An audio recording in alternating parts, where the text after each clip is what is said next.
Siapa yang mengucapkan la ilaha illallah tulus, ikhlas karena Allah Ta'ala, tanpa ada kesombongan, tanpa ada paksaan, tanpa ada ria, tanpa pamer, maka ada burung yang membawa tasbihnya kita itu. Tasbihnya kita dibawa terbang oleh burung, dibawa sampai ke tahtal arsy. Kemudian burung itu bertasbih bersama para malaikat, makhluk-makhluknya Allah yang bertasbih sampai hari kiamat. Masya Allah. Selama burung itu bertasbih, maka tasbihnya pahala burung itu buat orang yang mengucapkan la ilaha illallah. Masya Allah. Sampai hari kiamat burung itu bertasbih, iya, ngasih pahala buat orang yang ngucapin la ilaha illallah. Kita naruh investasi pahala dari mengucapkan la ilaha illallah. Karena la ilaha illallah itu ya paling utamanya segala sesuatu, paling utamanya zikiran, pintu masuk Islam, kemudian juga pemeliharaan, penjagaan hati kita dari Allah, dan memperbaharui iman kita. Jaddidu imanakum biqauli la ilaha illallah. Begitu juga mafatihus samawati wal ard, kata Sayyid Muhammad Al-Maliki, sebagai kunci dari kuncinya langit dan kuncinya bumi, bahkan kuncinya surga adalah dengan la ilaha illallah. Apalagi di bulan yang mulia ini, yaitu bulan Sya'ban. Abuya Sayyid Muhammad Al-Maliki mengarang sebuah kitab, menulis sebuah kitab, Maza fi Sya'ban. Ada apa dengan bulan Sya'ban? Ya, tentang keutamaan bulan Sya'ban beliau terangkan di situ. Di antaranya kita disuruh memperbanyak mengucapkan zikir ini, la ilaha illallah Muhammadur Rasulullah, karena itu kunci langit, kuncinya bumi. Kemudian juga mi'rajnya ruh hati kita, dan juga sebagai pembaharuan hati kita, penjagaan keimanan kita, dan masih banyak yang lainnya. Kata Abuya disuruh mengucapkan banyak zikiran ini, terutama di bulan Sya'ban. Karena di bulan Sya'ban ini ampunannya Allah, maghfirahnya Allah diobral buat para makhluknya. Siapa yang banyak beristighfar, berzikir kepada Allah, maka dia akan mendapatkan ampunannya Allah Subhanahu wa ta'ala. Padahal bulan Sya'ban bukan termasuk Ashhurul Hurum, 4 bulan yang dimuliakan. Akan tetapi enggak kalah mulianya dengan bulan Rajab yang kemarin. Ya, karena bulan Sya'ban ini juga banyak terjadi peristiwa mukjizatnya Nabi. Di antaranya kalau di bulan Rajab ada Isra Mi'rajnya Nabi, yaitu pada tanggal 27 Rajab. Tetapi di bulan Sya'ban juga ada mukjizatnya Nabi yang besar, yaitu di antaranya apa? Beliau membelah bulan menjadi 2. Itu terjadi di bulan Sya'ban. Iya. Sehingga di dalam Al-Qur'an diabadikan iqtarabatis sa'atu wan syaqqal qamar. Di dalam surah Al-Qamar Allah berfirman iqtarabatis sa'ah, telah dekat hari kiamat, wan syaqqal qamar, dan bulan pernah dibelah oleh baginda Nabi. Karena pada saat itu orang-orang kafir Quraisy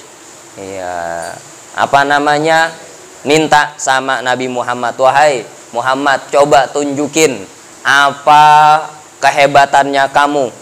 Kalau kamu memang seorang nabi, coba tunjukin apa mukjizatnya kamu. Nabi diem sehingga menunggu perintah dari Allah Subhanahu wa ta'ala. Yang ada ya, karena di malam hari ada bulan, sama Nabi tinggal ditunjuk doang.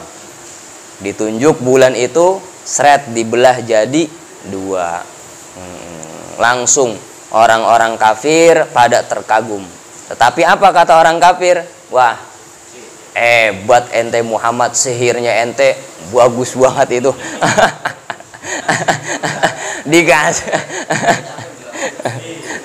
dikasih apa namanya, mukjizat, kehebatan, dibilang sihir. Emang susah kalau orang kafir gitu kan. Bahkan orang-orang yang kagak percaya, ya udah, ntar saya nanya, mungkin kami ini dihipnotis di tempat ini, ntar ada orang di sebelah mana, ntar saya tanya. Iya, ada orang Mekah lagi keluar, bentar lagi mau datang ke sini. Mungkin dia di perjalanan ngelihat bulan itu terbelah. Nggak lama orang yang keluar orang yang berpergian pulang ke Mekah. Kemudian ditanya, ente malam kemarin ngelihat gak bulan kebelah itu? Kemudian dijawab, iya, saya ngelihat malam-malam itu bulan kebelah menjadi dua.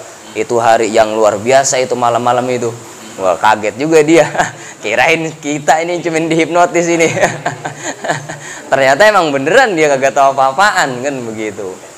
Itu terjadi di bulan Sya'ban. Kemudian apalagi tentang suatu peristiwa yang mulia di bulan Sya'ban, yaitu adalah pemindahan Ka'bah dari Baitul Maqdis ke Masjidil Haram. Itu terjadi di bulan Sya'ban. Nabi Muhammad di dalam hatinya ada enggak sreg, ngerasa enggak enak, karena ya Baitul Maqdis itu kan kiblatnya orang Yahudi di situ. Ya. Kemudian masa kiblatnya umat Islam ikutan sama orang Yahudi, ntar dikira ikut-ikutan.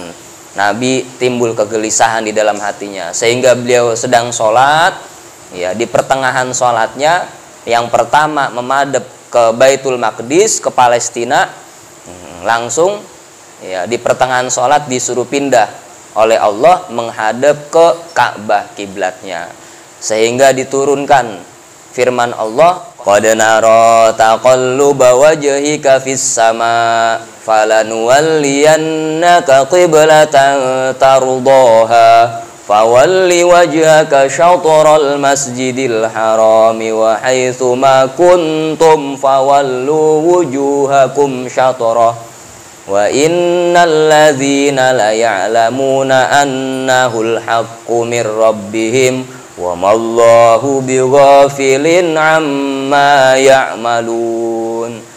Surah Al-Baqarah ayat 144.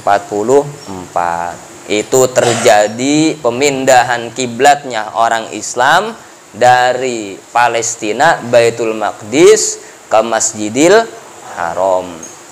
Begitu juga terjadi ya di bulan Sya'ban ini suatu kemuliaan buat umatnya Nabi Muhammad, yaitu apa? Yaitu ada malam yang paling utama. Siapa yang mendapatkan ampunannya Allah, maka ya makhluknya Allah dosa-dosanya diampunin selama 1 tahun penuh, yaitu di malam nisfu Sya'ban. Kita disuruh banyak-banyak berdoa. Khamsul layalin la yaturaddu fihinna da'wah. Kata Nabi, ada 5 malam yang mana orang yang berdoa, doa itu enggak bakalan ditolak. Yang pertama awalul lailatin min Rajab, yaitu malam pertama bulan Rajab. Wa lailatun nisfi min Sya'ban, yaitu malam nisfu Sya'ban. Yang ketiga wa lailatul fitri, malam Idul Fitri.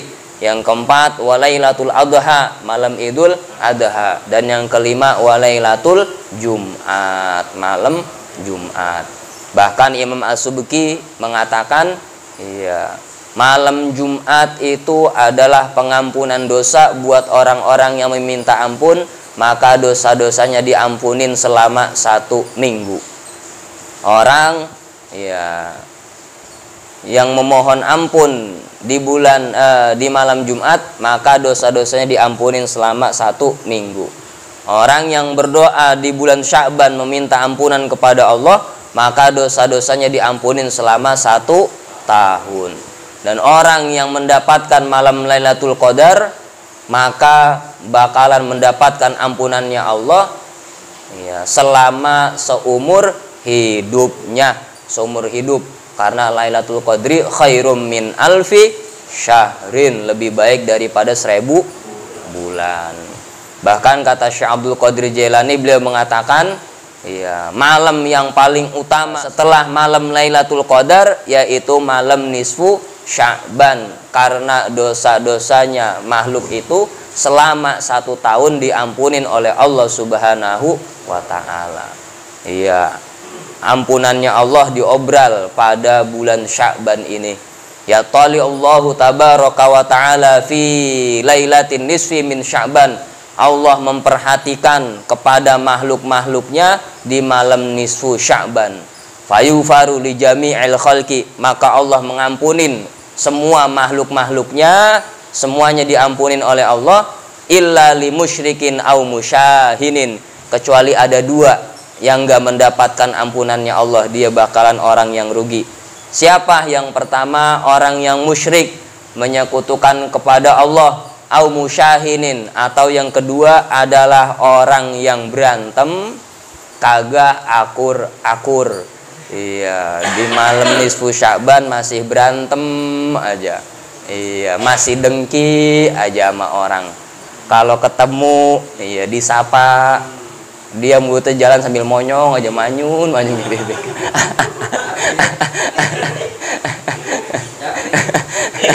Disapa, Bapak Ojak mau kemana? Mulutnya monyong, udah kayak bebek. Lantaran apa? Lantaran dengki. Iya, orang yang berantem, iya, enggak saling memaafkan, enggak mendapatkan ampunannya Allah Subhanahu wa ta'ala. Laisal wasil bil mukafi, dan juga orang yang enggak mendapatkan ampunan Allah siapa? Yaitu orang yang memutusin tali silaturahim, termasuk orang yang tadi juga musyahin itu, orang yang mutus tali silaturahim. Laisal wasil bil mukafi, tidaklah orang yang menyambung itu, orang yang menyambung tali silaturahim itu bil mukafi, dengan orang yang sepadan, orang yang ngasih harta sama kita, orang yang ngasih hadiah sama kita, kita balesin lagi sama dia, itu mah biasa. Walakinnal wasil, akan tetapi orang yang menyambung itu man idza quti'at rahimuhu wa sholaha, orang yang memutus kasih sayangnya terputus, kemudian dia sambungin lagi, itu adalah orang yang wasil, menyambung tali silaturahim. Dan paling afdolnya sodako itu sama orang yang kita merasa enggak enak sama kita, orang yang lagi gedeg sama kita, yang hatinya gerendeng saja sama kita. Ya, kalau kita ngasih sama dia, ya sama orang miskin sih pasti dia ngucapin, wah makasih banyak ya Bapak Ojak ini pemberiannya.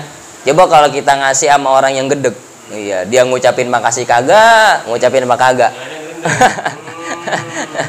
Lu so banget banyak punya duit lu.